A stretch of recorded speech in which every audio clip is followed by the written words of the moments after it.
Hi, I'm Jill Worthington and I want to welcome you to Worthington in the Woods. The property is just under 2 acres and we have a little over half of it developed into paths and things. It's fun to be in the woods, it's fun to hear the animals and the birds and just enjoy nature.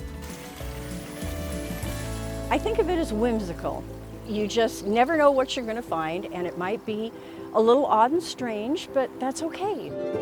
When you walk around the property, you'll be walking on lots of paths through the wooded areas and circles like the birdhouse circle, and we're just surrounded by the fir trees. We have all kinds of mosses and lichens that grow on the trees. When we first moved here, you couldn't walk through the lower woods at all, which is all natural. I never plant anything down there, I just move things around, and that's very rustic. The ferns and some of those things in the lower yard are not surviving very well. So I've been able to bring them up into the upper yard. We have just hundreds of them now up here in the yard.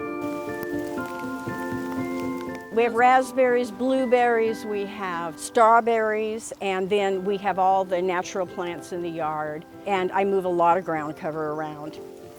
And we have about 7 paths, some named after the grandchildren, like Graham's Adventure Path and Cora's Fairy Path. When you walk along the ferry path, there are about 20 ferry houses and a little ferry downtown.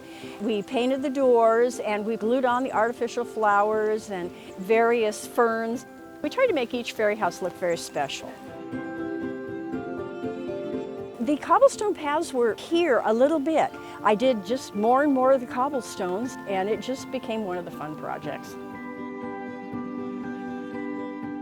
This is the labyrinth.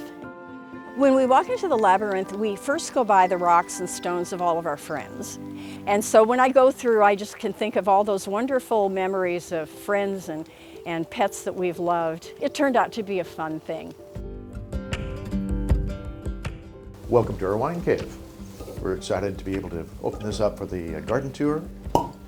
We started by digging it out, and it took about 5 years of pick and shovel work to get that done. And over the last 2 years, really, we have been constructing them. They've got good drainage around it and a series of piping to collect the water. On the inside, we've tried to use some reclaimed building materials. We've put together a work table where I can unbox wine. This wood had been part of a log boom in Puget Sound, and after about 30 years, they cut it up and made these planks, and so you have this wormwood effect that is in here. Behind it is ship decking that we think is from about 1890, and just worked out to be the right size to display wine. We think it helps to highlight things a bit, and I have some of our more interesting wines up there. The soil temperature here is very close to the ideal temperature for storing wine, just sort of a natural opportunity to take advantage of that. And actually ends up being just a lot of fun. Cheers, my dear. Cheers. Thank you for coming to visit Worthington in the Woods. We hope you had a peaceful, tranquil time wandering paths, looking at waterfalls, and enjoying the foliage and all the sounds of nature.